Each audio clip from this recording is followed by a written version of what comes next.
Jumpa lagi dengan saya, Robi Sandes, Yankee Bravo for Hotel Quebec. Pertama saya ingin mengingatkan kembali kepada teman-teman tentang prokes ya. Jadi saya pada saat ini masih dalam rangka isoman, artinya saya beberapa hari kemarin divonis terpapar COVID-19.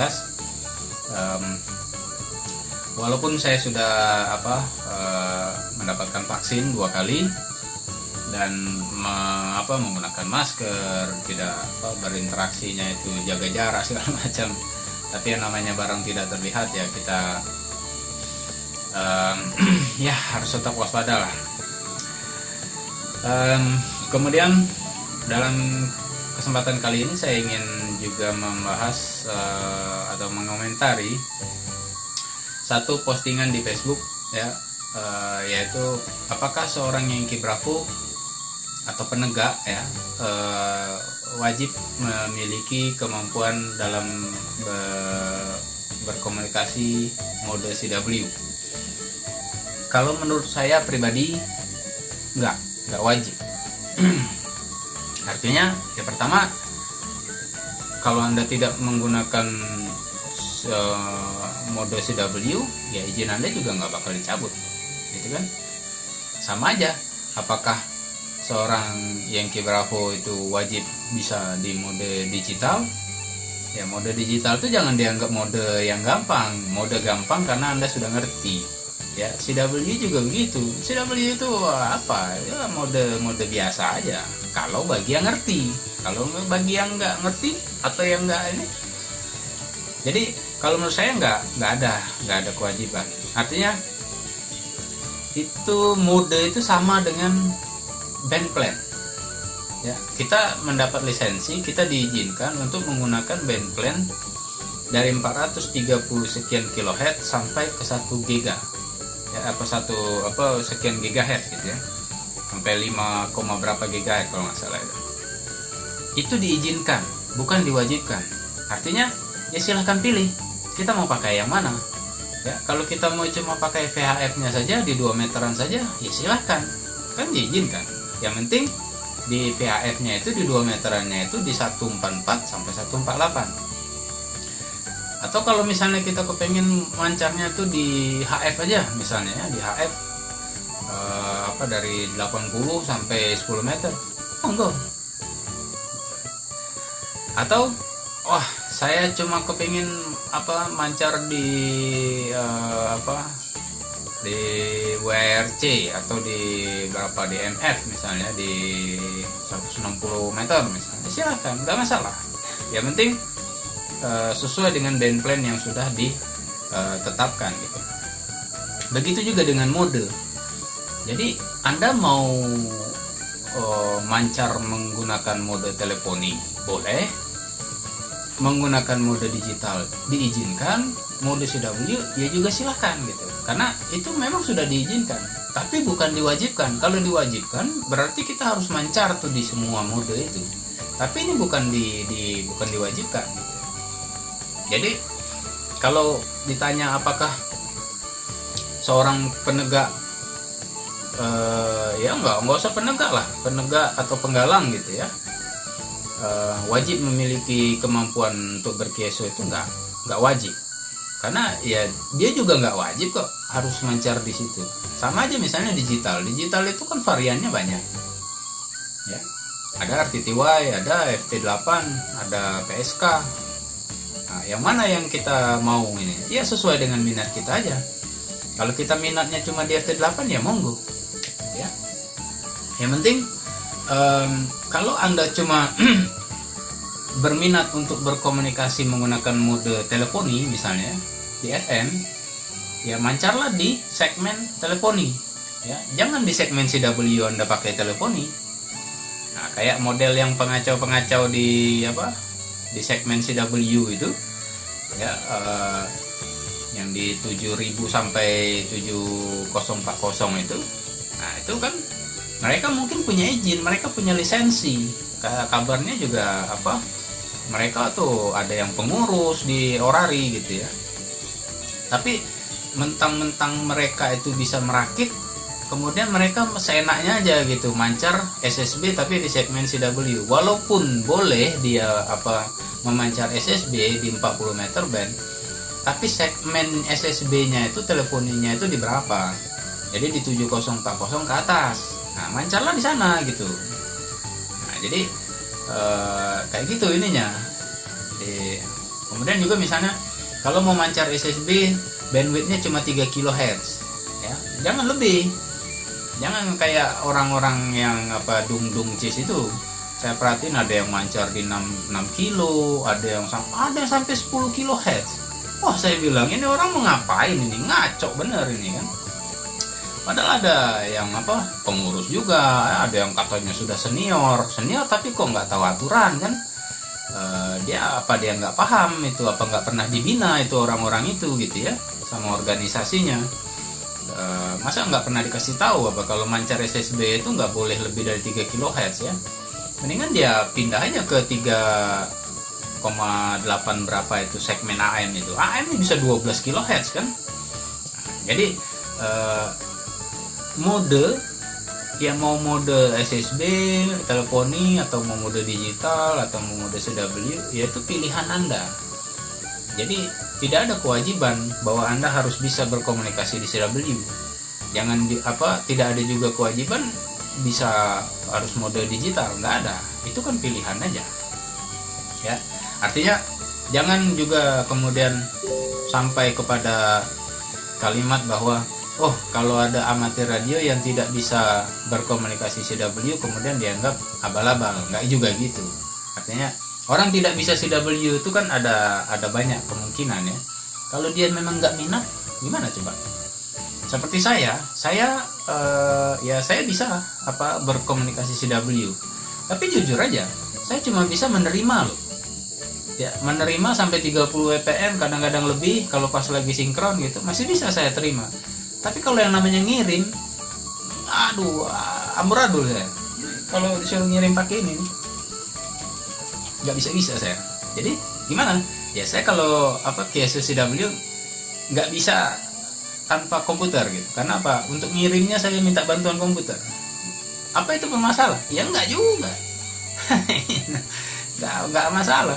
Saya memang tidak terlalu intens untuk mempelajari CW karena saya merasa ya dengan model begini aja, dengan sedikit kemampuan begini saya udah bisa berkomunikasi CW gitu kan. Kan saya tidak ingin menjadi makronis atau apa ini ya. Tapi bagi mereka yang memang ingin mempelajari CW itu sampai ngotot ya, sampai ada yang ketukannya itu di main-main segala macam, ya boleh-boleh aja, nggak masalah kalau memang minat. Nah itu, jadi menurut saya memang itu nggak ada kewajiban. Tapi, nah ini ada tapinya nih ya. Itu kan menurut pendapat pribadi saya ya. Artinya maunya saya begitu. Tapi apakah menurut peraturan memang begitu? Nah, di peraturan memang nggak ada kewajiban. Artinya bahwa seseorang itu Yankee Bravo ya, penegak dengan penggalang itu atau siaga juga itu wajib untuk memiliki kemampuan berkomunikasi mode CW, nggak ada. Artinya kalau Anda tidak berkomunikasi menggunakan mode CW, izin Anda nggak bisa dicabut. Nggak ada alasan untuk mencabut izin Anda karena Anda tidak berkomunikasi atau tidak pernah berkomunikasi di CW atau di digital atau di SSB gitu ya. Tapi memang aneh ya. Aneh nih begini. Kalau di luar negeri kayak di FCC nggak ada lagi tuh ujian Morse. Udah tahun berapa itu udah dihapus. Tapi kalau di negara kita masih ada ujian Morse. Dulu tahun 95 saya ikut ujian untuk siaga, masih kena, ada ininya ujian Morse-nya. Nah begitu saya ngambil mengulang lagi ya di 2013 itu udah nggak ada lagi ya, Morse-nya udah nggak ada. Kemudian begitu saya naik tingkat, ada lagi naik tingkat penggalang, ada ujian Morse-nya, kemudian naik penegak juga ada ujian Morse-nya. Jadi kalau menurut saya untuk orang yang pemegang lisensi penggalang atau penegak, memang tidak ada kewajiban untuk memiliki kemampuan ber-KSU ya, maksudnya ber-KSU dengan mode CW. Tapi kalau dia nggak punya sama sekali pengetahuan tentang kode Morse, aneh juga. Kenapa aneh? Ya gimana dia bisa lulus UNAR? Gimana dia bisa dapat lisensi penegak itu gitu maksud saya. Ya. Gimana dia bisa dapat lisensi penegak atau penggalang sedangkan dia tidak memiliki sama sekali pengetahuan tentang kode Morse. Ya. Nggak usah KSU-nya. Tapi pengetahuan kode Morse hanya sekedar untuk UNAR-nya itu aja. Nah, kalau dia nggak punya sama sekali, tapi dia bisa dapat penggalang, dia bisa dapat penegak, ya aneh juga kalau menurut saya ya, aneh lah. Masa iya sih tanpa pengetahuan sama sekali dia bisa lolos UNAR gitu ya.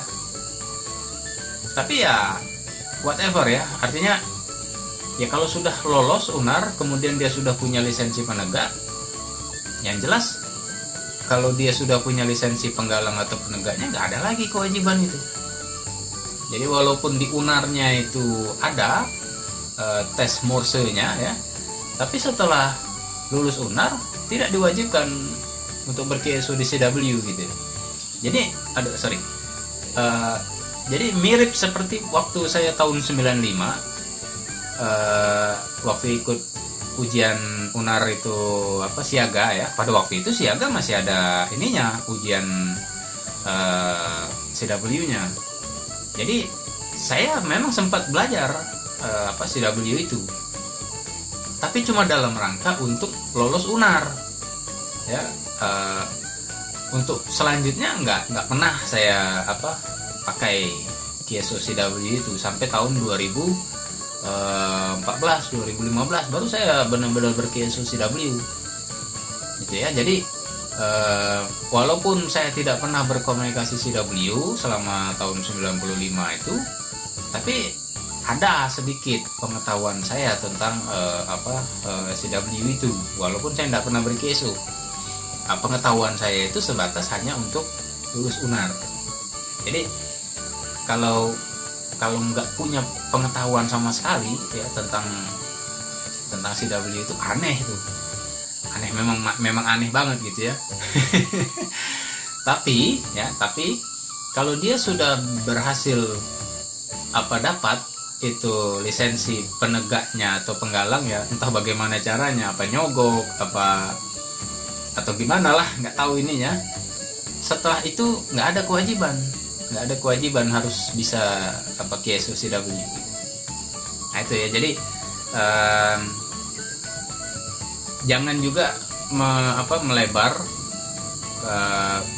kemudian sampai kepada kalimat bahwa kalau seorang penegak atau penggalang tidak bisa komunikasi CW kemudian dianggap itu abal-abal. Nggak juga gitu.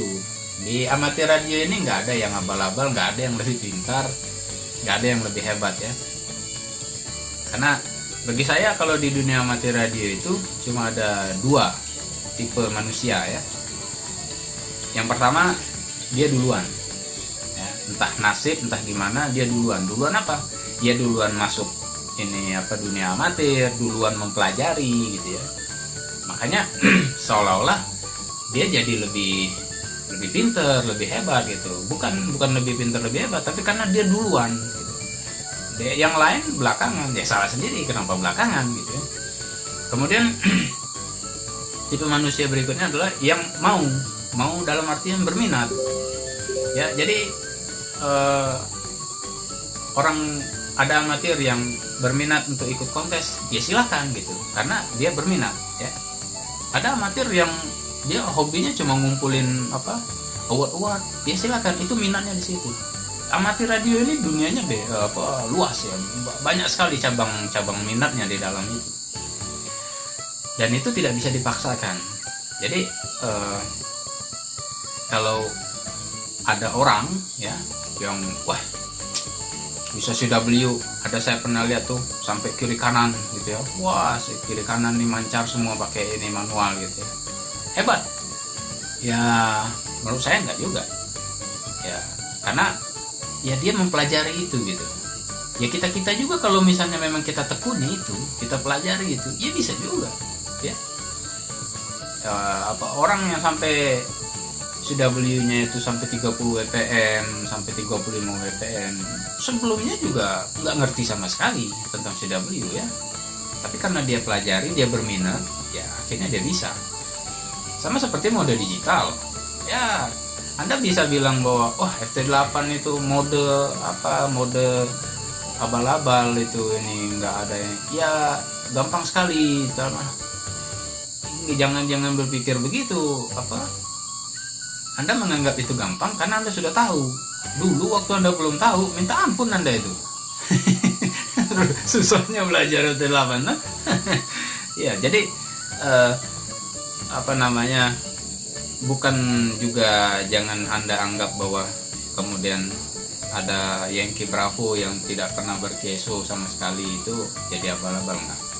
Kalau menurut saya tidak ada yang hebat, tidak ada yang pintar di dunia amatir radio ini. Ya, namanya amatir radio itu tetap saja apapun kegiatannya ya buang uang, buang waktu, buang tenaga. Apa yang mau kita banggakan dari membuang-buang ini? Selain dari kesenangan pribadi, ya, artinya sebanyak apapun Anda ngumpulin award, sebanyak apapun plakat di rumah Anda, sebanyak apapun ini, ya itu cuma untuk kesenangan Anda pribadi saja. Tidak bisa kemudian meningkatkan status sosial Anda, nggak sampai ke situ ini.